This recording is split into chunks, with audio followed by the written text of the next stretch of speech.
Hello everyone, welcome to my YouTube channel. पिछले video में हम लोगों ने यूजेज ऑफ गॉस थ्योरम को देखा। कल हम लोगों ने यूजेज ऑफ गॉस थ्योरम में प्लेन शीट इनफाइनाइट लेंथ की थी, उस पे इलेक्ट्रिक फील्ड कैसे हम लोगों ने फाइंड आउट किया, कैसे क्या इलेक्ट्रिक फील्ड उस पर प्राप्त होती है with the help of Gauss law. आज हम लोग बहुत ही स्पेशल और बहुत ही इम्पॉर्टेंट टॉपिक, जो बोर्ड के लिहाज से वेरी इम्पॉर्टेंट टॉपिक होगा, उसको हम लोग देखेंगे। Electric field due to a charge sphere. Charge sphere है, इसका मतलब एक स्फीयर है, और जो स्फीयर हमारे पास है वो दो प्रकार के स्फीयर हैं। पहला जो स्फीयर होगा ये इस प्रकार से हो सकता है कि हालो हो, खोखला हो सकता है, और थिन हो सकता है, थिन सेल। और दूसरा जो होगा वो सॉलिड हो सकता है। इसमें भी हम लोग जो है दो प्रकार से देखेंगे। एक तो होगा कंडक्टिंग और दूसरा होगा नॉन कंडक्टिंग। नॉन कंडक्टिंग को हम लोग डाई इलेक्ट्रिक भी बोलते हैं। इसे हम लोग डाई इलेक्ट्रिक भी बोलते हैं, डाई इलेक्ट्रिक या इंसुलेटर बोलते हैं, और इंसुलेटर मतलब नॉन कंडक्टिंग जो स्फीयर होगा उसको हम क्या बोल सकते हैं, उसको हम बोल सकते हैं डाई इलेक्ट्रिक या इंसुलेटर बोल सकते हैं। और सॉलिड में भी वही होगा। जब सॉलिड स्फीयर होगा तो ये भी दो प्रकार से हो सकता है। ये भी हो सकता है कंडक्टिंग और नॉन कंडक्टिंग हो सकता है। अभी तक आप लोगों ने एक चीज़ देखा होगा, कंडक्टिंग और नॉन कंडक्टिंग को जानने से पहले हम लोग क्या समझेंगे। अभी तक देखे होंगे कि जो भी चार्ज डिस्ट्रीब्यूशन होता है, charge distribution over a surface पे होता है। कोई भी चार्ज बीच में नहीं होता है, हमेशा वो सरफेस पे होता है। लेकिन सॉलिड वाले केस में ये सरफेस के बजाय किस में होगा, होल वॉल्यूम में होगा। ठीक है, होल वॉल्यूम पर होगा। ठीक है, नॉन कंडक्टिंग सॉलिड स्फीयर जो होगा, नॉन कंडक्टिंग सॉलिड स्फीयर में हम लोग होल वॉल्यूम के as a whole volume distribution of charge पढ़ेंगे, और बाकी कंडीशन सेम होंगे।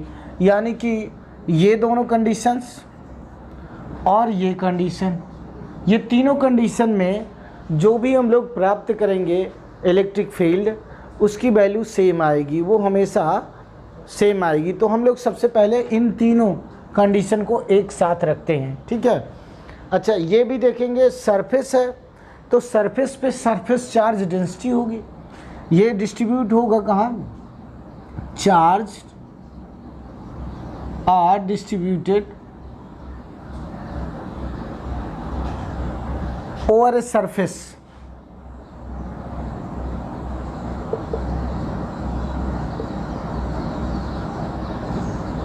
ओवर अ सरफेस,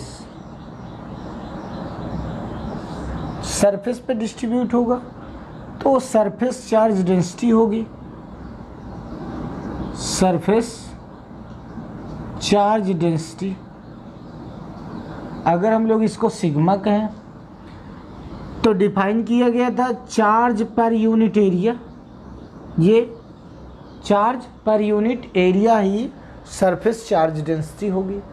ये हमने पिछले वीडियो में इसके पहले बताया गया था कि चार्ज डेंसिटी क्या होता है। अभी वॉल्यूम डेंसिटी नहीं बताई गई है। लीनियर डेंसिटी और चार्ज डेंसिटी, ये दोनों को हमने पिछले वीडियो में चर्चा किया था। तो आज हम लोग यहीं से स्टार्टिंग करते हैं कि सबसे पहले हम लोग electric field due to charge sphere, sphere में हॉलो स्फीयर के कंडक्टिंग नॉन कंडक्टिंग दोनों केस को लेंगे, और सॉलिड के केवल कंडक्टिंग केस को लेंगे। तो लेट्स सी। अब हम लोग इसका पहले कंडीशन में जो लेंगे, electric field due to a charge hollow sphere को लेंगे, और हॉलो स्फीयर के दोनों कंडीशन को लेते हैं, कंडक्टिंग और नॉन कंडक्टिंग दोनों को। और दूसरी तरफ सॉलिड के कंडक्टिंग को लेते हैं, नॉन कंडक्टिंग नहीं, कंडक्टिंग को हम लोग लेंगे, नॉन कंडक्टिंग नहीं लिया जाएगा। नॉन कंडक्टिंग को हम लोग इसके बाद अलग से इसको देखेंगे। मतलब तीनों के जो इलेक्ट्रिक फील्ड इंटेंसिटी फाइन होगी तीनों की, वो सेम आएगी। तो तीनों को हम एक साथ पढ़ते हैं और नॉन कंडक्टिंग का हम लोग अलग से पढ़ेंगे। तो इसके लिए हम लोग क्या करते हैं, हमने अभी भी बताया इन तीनों कंडीशन में charge at surface resides, charge जो है वो सरफेस पे डिस्ट्रीब्यूट रहेंगे, चार्ज जो है सरफेस पे होंगे, यानी कि ये चार्ज जो है किसी भी स्फीयर, हॉलो स्फीयर के अंदर नहीं होंगे, उनके सरफेस पे ही होंगे। तो कंसीडर कर लो, कंसीडर कर लेते हैं।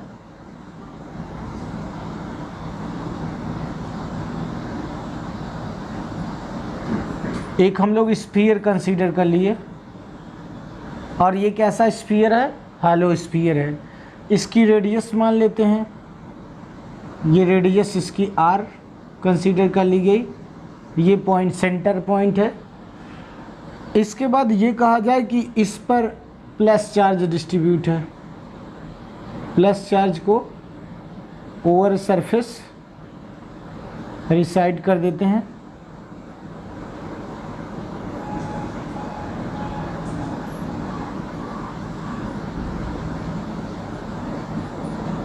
प्लस प्लस प्लस, हर एक पॉइंट पर प्लस चार्ज होगा।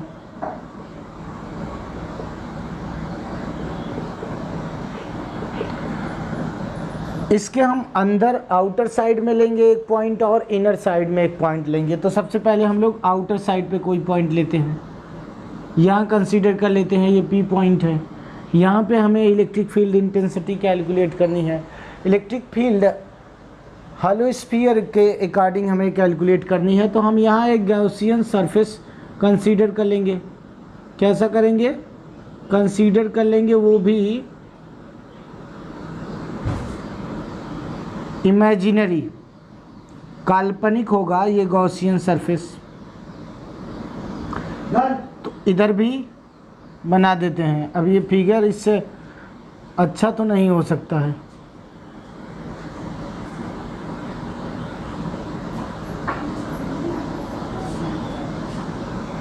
ये काल्पनिक सरफेस है। और मान लिया जाए कि यहाँ पॉइंट पी इधर कर लेते हैं, जिससे कि रेडियस आपको जो है क्लियर रहे। ये पॉइंट पी, यहाँ हम लोगों को एक आउटर साइड में हमने पॉइंट लिया है, यहाँ पर हमें दिखाना है इलेक्ट्रिक फील्ड इंटेंसिटी, या हमें कैलकुलेट करनी है। तो सबसे पहले हम लोग एरिया वेक्टर कंसीडर करेंगे। इस पॉइंट की एरिया वेक्टर बाहर की तरफ होगी, वैसे रेडिकली होता है, हर बार हमने बताया था रेडिकली ही होगा, यानी कि डी ए वेक्टर बाहर की तरफ होगा, आउटसाइड दी सरफेस होगा। और electric field intensity positive charge है, ये भी बाहर की तरफ होगी, सेम डायरेक्शन होगा, यानी कि थीटा जो होगा वो 0 डिग्री होगा।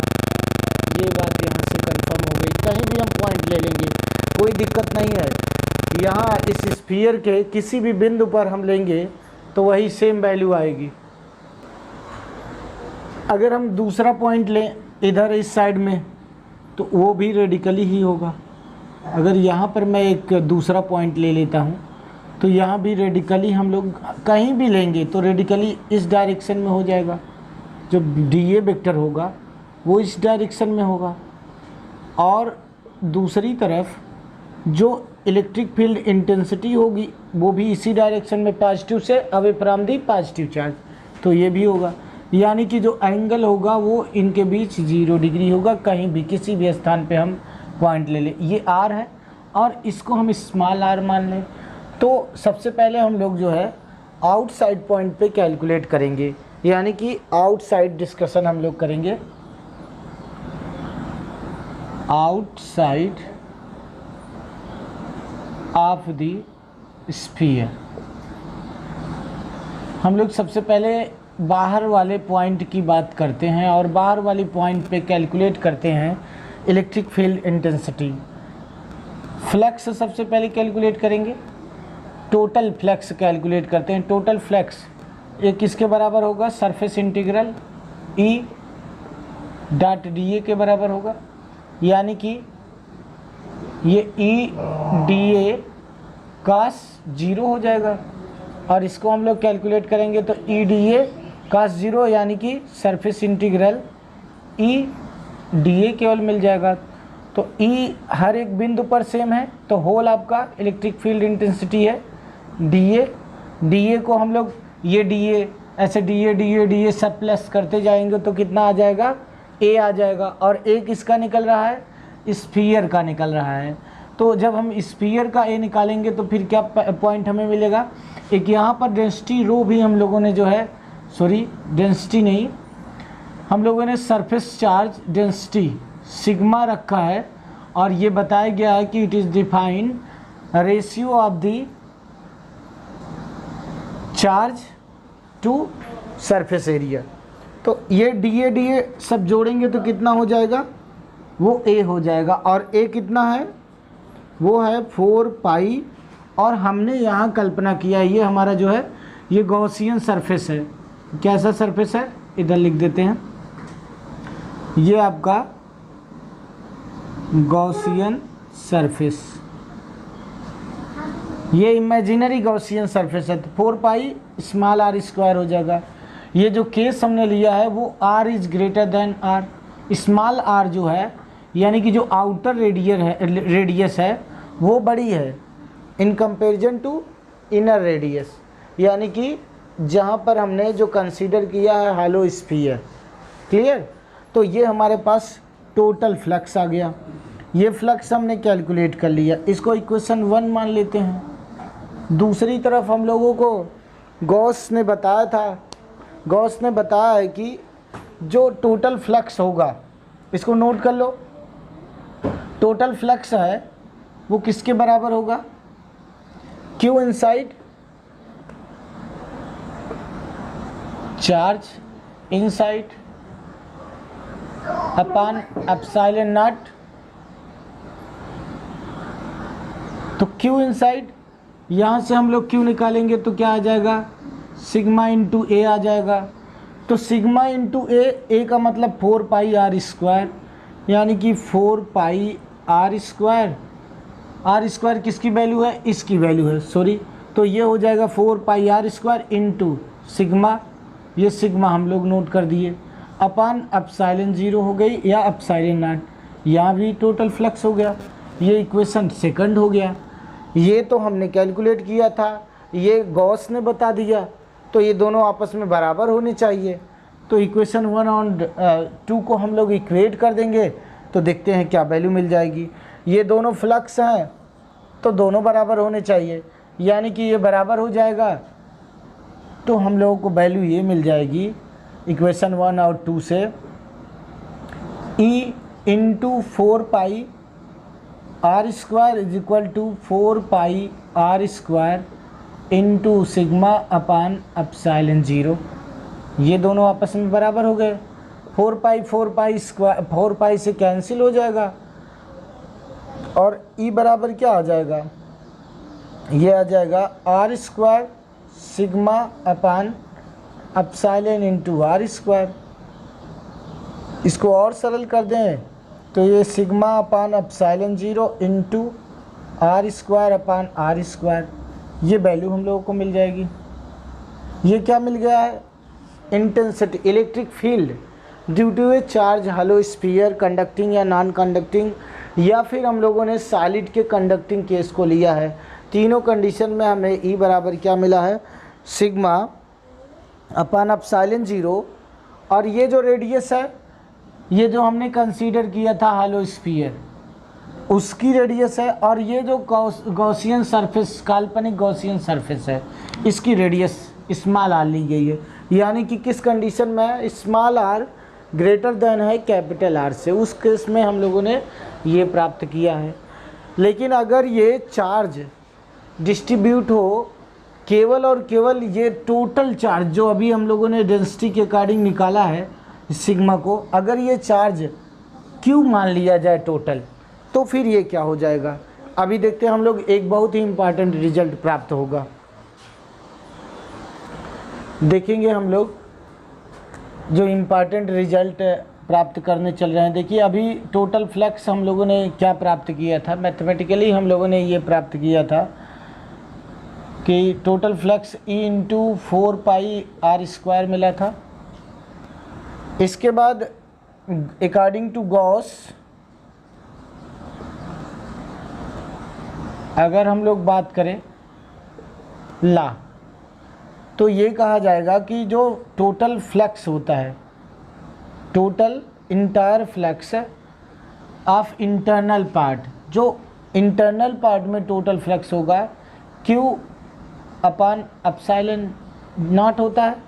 अगर इसको हम मान लें कि जो अभी हम लोगों ने प्राप्त किया था ये Q इंटू A प्राप्त किया गया था और A निकाला गया था 4πr², ये वैल्यू मिली थी, ठीक।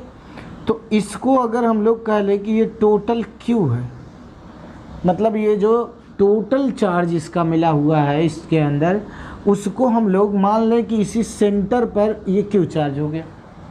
अगर ये Q चार्ज मान लिया जाएगा तो ये जो गॉस ने कहा है वो उस गॉस लॉ के अकॉर्डिंग Q अपॉन एप्सिलॉन 0 हो जाएगा। और तब हमारे पास फार्मूला क्या हो जाएगा, ये दोनों तो बराबर होंगे और E into 4πr² is equal to हो जाएगा Q अपॉन एप्सिलॉन नॉट। तो E हम लोगों को क्या मिल जाएगा, ये मिल जाएगा 4π, इधर आएगा 1/4π epsilon not into Q upon epsilon 0। और ये फार्मूला आप लोगों को पढ़ा सा लग रहा होगा जब हम आप लोगों को फर्स्ट टॉपिक पढ़ा रहे थे। ये फार्मूला आप लोगों को पढ़ा सा लग रहा होगा जब हम आप लोगों को इलेक्ट्रोस्टैटिक्स में इलेक्ट्रिक फील्ड इंटेंसिटी पढ़ा रहे थे at the centre of ring. Centre of ring पे जब हम लोगों ने electric field intensity find out किया था तो ये सेम इंटेंसिटी मिली थी। यानी कि अगर हम ये मान लें कि जो होल चार्ज है वो concentrated at centre of sphere है, तो फिर हमें वही फार्मूला मिल जाएगा जो हम लोगों ने प्राप्त किया था इलेक्ट्रिक फील्ड इंटेंसिटी आने चार्ज रिंग पर, जो हम लोगों ने प्राप्त किया था सेम एज प्राप्त हो जाएगा और होना भी चाहिए था। यानी कि ये गॉस ने जो थ्योरम दिया है वो हर एक जगह कॉम्प्लिकेटेड सर्किट हो या कॉम्प्लिकेटेड स्फीयर हो, वो क्लियर आप लोगों को बता देगा इलेक्ट्रिक फील्ड इंटेंसिटी कितनी होगी। आई होप ये आप लोगों को कंफर्म हो गया होगा। तो अभी तो हमने आउटसाइड बताया आप लोगों को, अब इसके बाद हम लोग देखेंगे इनसाइड क्या होगा। अब हम लोग इलेक्ट्रिक फील्ड जो है इनसाइड निकालेंगे। कोई भी स्फीयर दिया गया है, हॉलो स्फीयर भी हो सकता है, सॉलिड भी हो सकता है। सॉलिड के केवल और केवल कंडक्टिंग वाले केस में लिया जाएगा, नॉन कंडक्टिंग वाले में हम लोग नहीं रखेंगे। तो इसकी रेडियस को हमने r कंसीडर किया था, कैपिटल R। अब जो हमने कल्पना किया है गॉसियन सरफेस, इसको R। अभी इसके पहले जो केस हमने लिया था उस कंडीशन में r ग्रेटर देन r था और इस केस में r लेस देन r है, ठीक। ये केस हमारी है और इसमें हम लोगों को फाइंड आउट करना है। मान लीजिए ये हम लोग एरिया वेक्टर देखते हैं। एरिया वेक्टर हमेशा बताया गया है रेडिकली होगा, रेडिकली यानी कि E भी इधर होगा और इधर ही DA वेक्टर भी होगा, दोनों इधर ही होंगे। कहीं भी पॉइंट ले लेंगे तो हमें सेम मिलेगा। DA radically outside positive charge है और इलेक्ट्रिक फील्ड भी रेडिकली आउटसाइड होगा। यानी कि अगर हम लोग कैलकुलेट करें टोटल फ्लक्स, तो फ्लक्स हमारे पास होल इंटीग्रल या surface integral EDA cos theta के बराबर होगा। डायरेक्टली लिख देते हैं। अभी हमने पिछले टॉपिक में EDA cos थीटा कैसे आया था ये बताया गया था। तो लिखो EDA cos थीटा, तो ये हमारे पास E डी ए कास, इनके बीच एंगल कितना होगा, 0 होगा, कास 0, यानी कि ये हमें surface integral E D A प्राप्त हुआ। तो ये किसका सरफेस इंटीग्रल प्राप्त हुआ है, ई कॉमन ले लो, ये डी ए का मिला है। तो डी ए यानी कि D A D A D A D A सब मिला करके कितने हो जाएंगे, ए हो जाएगा। और ए कितना है, ये स्फीयर आपका कितना है, आर रेडियस लिया गया है, और आर रेडियस है तो कितना हो जाएगा, उसमें हमने फाइंड आउट किया था तो ई इंटू 4πr² मिल जाएगा टोटल फ्लक्स। ये आपका इक्वेशन 1 हो जाएगा। अभी हम लोगों को ये देखना है कि अकॉर्डिंग टू गॉस थ्योरम और गॉस लॉ टोटल फ्लक्स, यहाँ देख लेते हैं, total flux is equal to Q inside upon epsilon naught. देखेंगे हम लोग कि क्यू इनसाइड कोई चार्ज है,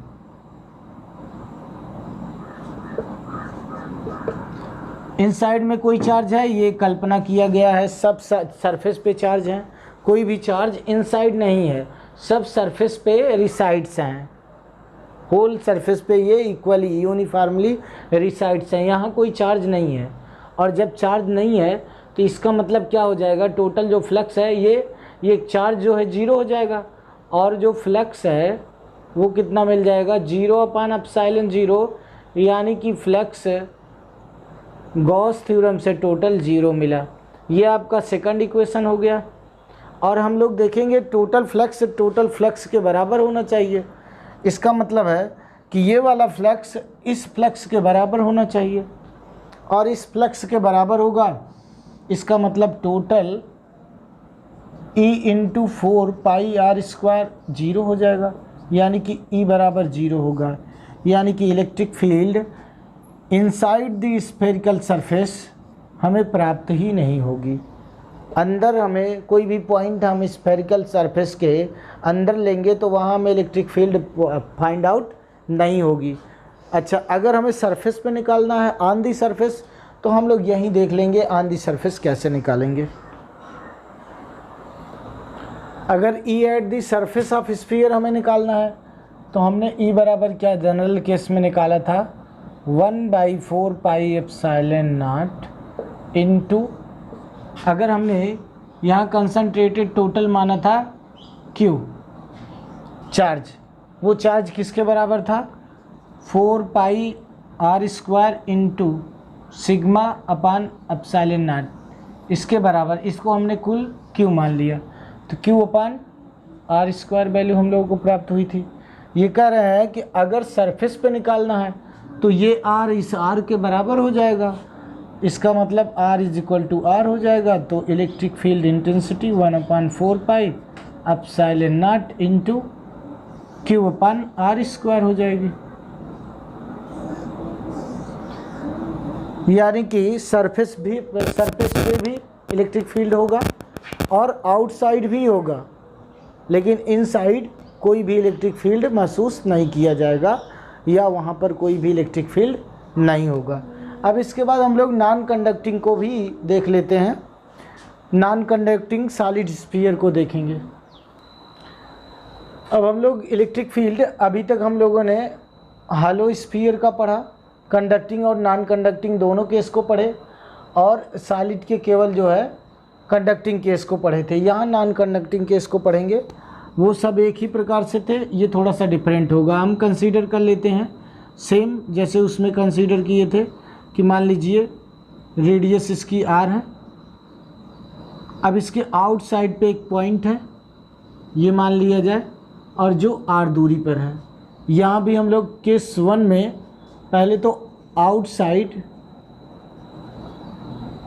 E एट आउटसाइड हम लोग कैलकुलेट करते हैं, E at outside of sphere, इसको हमने R मान लिया। ये कंडीशन आपकी R ग्रेटर देन R के केस में है। रेडियल वेक्टर जो एरिया वेक्टर होगा रेडिकली आउटवर्ड डायरेक्शन में होगा। ये सरफेस ऐसे है तो बाहर की तरफ होगा। अच्छा, ये डिस्ट्रीब्यूशन जो आपका है चार्ज का वो प्लस चार्ज है तो पॉजिटिव से दूर की तरफ, यानी इलेक्ट्रिक फील्ड भी इसी डायरेक्शन में होगा। ऐसे हम कहीं भी कोई भी पॉइंट ले लेंगे। यहाँ अगर हम एक पॉइंट लेते हैं तो भी DA बाहर की तरफ रेडिकली और E भी बाहर की तरफ रेडिकली होगा। तो जहाँ भी हम लोग पॉइंट लेंगे सेम पॉइंट हम लोगों को मिलेंगे। यहाँ भी अगर हम लोग पॉइंट लेंगे तो यहाँ DA और E दोनों एक ही डायरेक्शन में मिलेंगे। कहने का मतलब एंगल थीटा बराबर 0 हो जाएगा। तो उस कंडीशन में अगर हम लोग कैलकुलेट करना चाहें, अच्छा इसकी डेंसिटी हम लोग ले लेते हैं। मान लीजिए वॉल्यूम डेंसिटी लेते हैं, वॉल्यूम डेंसिटी भी यहाँ बताते चले। इसको अगर हम लोग रो से रिप्रेजेंट करते हैं तो ये वॉल्यूम अपान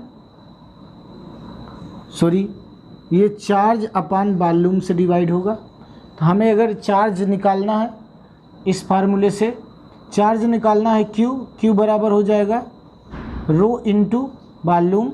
और जो वॉल्यूम है वो किसके बराबर होगा, इधर लिख देते हैं। ये हो जाएगा Q बराबर रो इंटू वॉल्यूम, और वॉल्यूम जो है वो 4/3 पाई r³ होगा। तो चार्ज इतना हम लोगों को प्राप्त हो जाएगा। इसको यहीं हम लोग देखते हैं। अब कैलकुलेट करते हैं। जो टोटल फ्लक्स होगा वो यही आपको डिफाइन किया गया है DA cos थीटा। तो cos 0 हो जाएगा, और cos 0 हो जाएगा तो हमें क्या मिलेगा, E सरफेस इंटीग्रल DA मिलेगा। और यहाँ अगर हम लोग निकालेंगे, चूँकि सॉलिड स्फीयर है और इसका जो क्षेत्रफल होगा 4πr² हो जाएगा। ये फ्लक्स आपका स्मॉल हमने जो है लिया है r के लिए, उस केस में आपको ये चीज़ मिल गई। अच्छा, दूसरे केस में अगर हम लोगों को देखना है total flux according to Gauss law, तो गॉस जी ने ये बताया था कि Q inside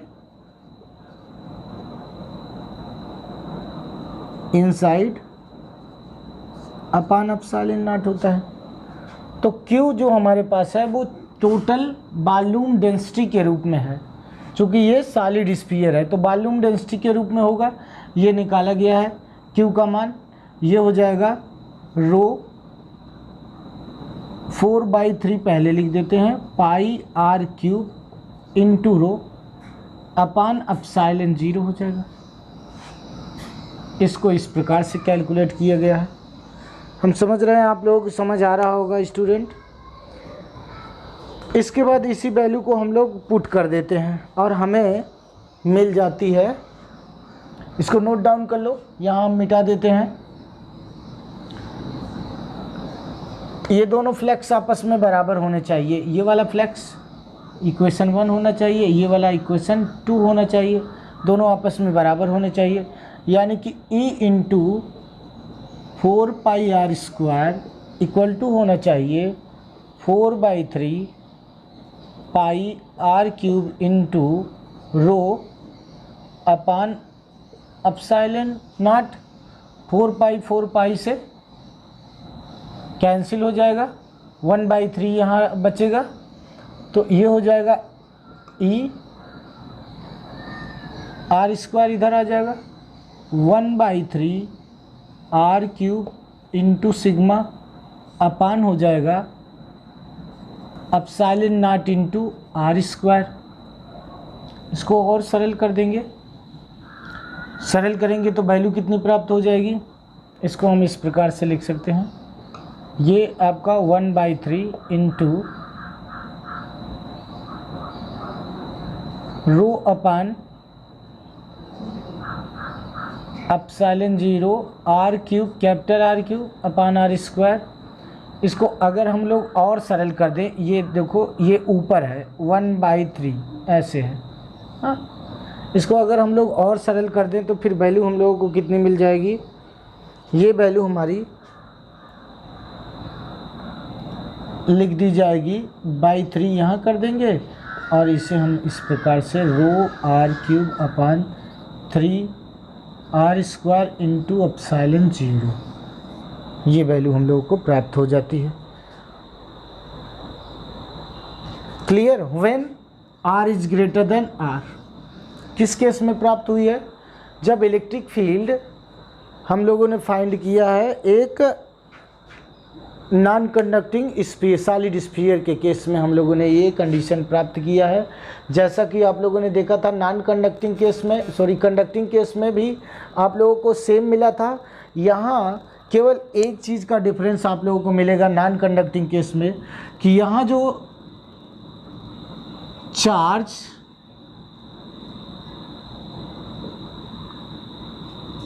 resides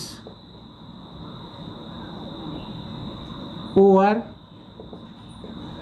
entire volume, ये वॉल्यूम पे जो है डिस्ट्रीब्यूट होते हैं, जबकि इसके पहले जो हम लोगों ने पढ़ा था वो ये पढ़ा था कि charge resides over surface, uniformly surface. यहाँ होल वॉल्यूम पे होगा, तो होल वॉल्यूम के अकॉर्डिंग हम लोगों ने इलेक्ट्रिक फील्ड प्राप्त कर लिया है। तो हम समझ रहे हैं, आप लोगों को कंफर्म हो गया होगा। और आप लोग अगले एट दी सरफेस और inside the solid conducting sphere, non conducting sphere पे भी आप लोग प्राप्त कर सकते हैं। चलिए उसको भी देख लेते हैं। अगर हम लोगों को सरफेस पे कैलकुलेट करना है, अभी इसके पहले हमने आप लोगों को बताया था, तो सरफेस के लिए देख लेते हैं। At the surface, at the surface, अगर सरफेस पे बेटा कैलकुलेट करना है तो ई, यहाँ देख लो, जो आर हमारा है वो कैपिटल आर हो जाएगा। सरफेस का मतलब है ये जो आर यहाँ आउटसाइड में है स्मॉल आर, ये यहाँ पर कोई पॉइंट हो जाएगा और इसके रेडिकली, मतलब यहाँ पॉइंट लेंगे तो इसके रेडिकली डी ए और ई हो जाएंगे, और तब ये रिड्यूस हो करके इसके बराबर हो जाएगा। तो ई कितना आ जाएगा? ई आ जाएगा जहाँ हमारे पास ये आर स्क्वायर है, ये rho r cube upon 3 r square के स्थान पे ये आर स्क्वायर इस कैपिटल आर स्क्वायर में रिड्यूस हो जाएगा और ये कैंसिल हो जाएगा। यानी कि जो वैल्यू बच जाएगी वो कितनी हो जाएगी? वो हो जाएगी रो आर अपान 3 एप्सिलॉन 0। ये वैल्यू हम लोगों ने प्राप्त कर लिया, ठीक है। यानी कि एट दी सेंटर हम लोगों को प्राप्त करना है, तो केवल जो हमें आउटसाइड मिला हुआ है उस पे आर के स्थान पे रिप्लेस करके कैपिटल आर सरफेस पे आ जाएगा। अच्छा, अब इसके बाद बचा क्या है? Inside the surface. अच्छा, इनसाइड सरफेस चूँकि ये वॉल्यूम के अकॉर्डिंग है, यहाँ जो है केवल एरिया के अकॉर्डिंग तो लिया नहीं गया है, तो हम चाहेंगे कि आप लोग असाइनमेंट के तौर पे, होमवर्क के तौर पे ये टॉपिक आप लोग सॉल्व करेंगे। Inside the surface, entire inside आप लोग सॉल्व करेंगे। कोई पॉइंट लेंगे इसके अंदर, यहाँ पर कोई पॉइंट लेंगे और बताएंगे आप लोग एक गॉसियन पृष्ठ की कल्पना, जैसे ये गॉसियन सरफेस था, ठीक है। तो इसके अंदर आप लोग एक गॉसियन सरफेस की कल्पना करेंगे और इसके बाद फाइंड आउट करके ये बताएंगे कि इसके इंटरनल पॉइंट पे इलेक्ट्रिक फील्ड की वैल्यू क्या प्राप्त होती है। कमेंट बॉक्स में ज़रूर आप लोग बताइएगा। अगर अभी तक आप लोगों ने चैनल को सब्सक्राइब नहीं किया है तो चैनल को सब्सक्राइब कर लीजिए। Thank you.